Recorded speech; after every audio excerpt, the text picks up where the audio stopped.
This is LiveWell Talk on self-care for adults. I'm Dr. Dustin Arnold, Chief Medical Officer at Unity Point Health, St. Luke's Hospital. Join us today is Unity Point Health social worker and licensed therapist Christy Aquino to talk about how important it is for us to all remember to take care of ourselves. It's so easy to put everything or everyone else first, kids, husband, job, errands. But what happens when you forget to take care of yourself? Good morning, welcome. Good morning. You go on a flight. The stewardess is explaining the safety, and what's the first thing they say? Put the oxygen on yourself prior to helping others.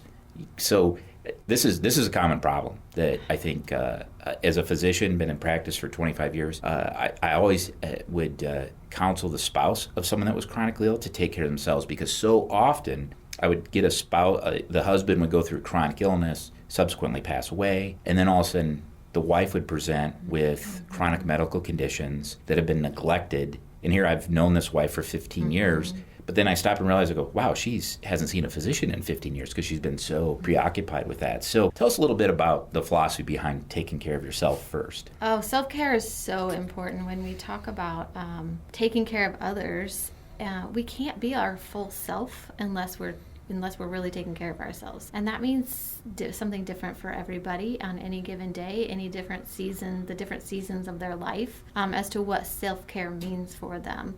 Somebody who has little kids at home, it's going to look different than if they're an empty nester. So identifying what those things are that you enjoy doing.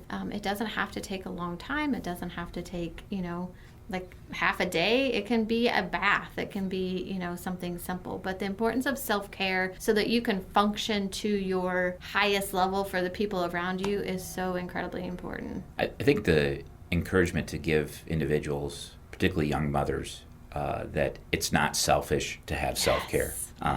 That being said, mom is never off duty. I don't care the circumstances. My daughters, when they were little, they got hurt. It was mom was the first word that came out of their mouth. And that just gives me more respect as a father and a husband for that role as mother and wife. But talk a little bit about how a young mom could look for that and still be the mother that she wants to be, but yet still have those self-cares. I think a lot of times young moms feel very guilty when we leave our kids at daycare for an extra hour so that we can go run errands or we can go do something for us, get a pedicure, a manicure, or whatever, walk through Target and have a cup of coffee. We feel guilty taking that time for ourselves. But the importance of doing that is could make or break how your evening turns out, right? If I take that extra hour to decompress and kind of gather myself and regroup, when I pick my kids up from daycare, then I'm a much better mom. I'm a much better wife. I'm a much better, significant other, that I can, maybe not snap at them when I'm overwhelmed and I haven't decompressed from the day. So ask a neighbor to watch the kids. Ask, your husband or your spouse to. Sometimes we as moms feel like we have to take it all on and that we feel guilty even asking our spouse to care for the kids, but they don't know what we need unless we ask them. Yeah, I get that at home. You should have thought, why I shouldn't have to ask you. Well, of course you had to ask me. I'm a man. I'm self-centered. I'm not paying attention. I'm oblivious to most things that are going on around me, particularly in the home environment. So yeah, you do have to tell me. You do have to make a list. And that's a thing each couple has to work out. And certainly that's something that we've addressed as a married couple over the years. But what are some small things? You mentioned getting the cup of coffee, and it doesn't have to be extravagant. Can you tie that into perhaps exercise and activity, even eating well? Give us some of those ideas of what someone could do. So a lot of times, even we as moms, we think, I don't have an hour and a half to go to the gym, right? I don't have 15 minutes to drive there, spend an hour there, and 15 minutes to drive home. And so we make all these reasons in our minds as to why we can't get our workout in or why we shouldn't exercise. When, exercise doesn't have to be going to the gym for an hour and a half every day. Exercise can be getting out and walking or doing something in the garden or planting flowers. Find something that, you enjoy doing and do it, because any type of exercise is going to be much better for your mental health than doing nothing. But if it becomes a chore to go to the gym, then we're not going to go. Find something else. Yeah, right. Find something else. And then as far as even with your eating, what a lot of people don't realize is that what we feed our bodies with directly affects our mental health. So what we're putting in our bodies is going to could increase our anxiety, could increase our depression symptoms, could it could impact our mental health in a negative way, but it could impact in a positive way too. If we're feeding our body with the nutrients that we need, fruits and vegetables and lean proteins and some of that type of stuff versus the sugars and the processed foods, our mental health is just going to be a lot better. We're going to feel better about ourselves, and we're going to be able to be a better person overall because we're feeling better inside. So taking care of ourselves through diet and exercise is just so incredibly important every day. I had a wrestling coach in junior high that said if you do something for 11 days in a row, on the 12th day it becomes a habit. And there is probably no science behind that. Mm-hmm. Who knows why he picked 11 days. Tell us, what are some ways that you can create something to become a habit? Of course, you have to start out, it can't be a chore. Right. You can't have an aversion to doing it, but it may be something that you do realize it does provide benefit. Mm-hmm. I think we've all experienced that with exercise programs. Once you get into it, it feels good, mm-hmm. and you continue doing it. And when you neglect it, it's hard to get back in that routine. Right. Give us some advice on how to make something a habit. Consistency. Like, that's the biggest thing that we often tell ourselves we shouldn't do something, we can't do something, whether it's because of time, whether it's because of resources, whatever. And just making sure that we are doing it. Like, even when we don't feel like doing it, we know that going to the gym or getting our exercise in every day makes us feel better. But we often say, well, I don't have time to do it today, or I shouldn't do it because so-and-so needs me at home, or I shouldn't do it because the kids this, or, whatever. We come up with all these different things. But the consistency and making it a habit, the consistency of it is going to make it a habit. Like, it might take 11 days, it might take 21 days, and it might take 2-3 months, for it to become a habit for you in particular. But the consistency of it is just going to be the key to it. There are times I don't want to go to the gym, but you force yourself to do it because mm-hmm. it's good for you. It's hard to say no. Yes. You're asked to do things, and if you're someone that has trouble saying no, I think healthcare professionals in general, it's frowned upon to say no. Mm-hmm. I'm impressed with younger physicians. Maybe this is with other associates and colleagues, that they do have better boundaries than I had when I was a young physician. Mm-hmm. Just wanted to work all the time. Felt I need to work all the time. Felt I was dropping the ball if I wasn't. It does run into who's going to care for these patients, right. Of course. But help us set healthy boundaries.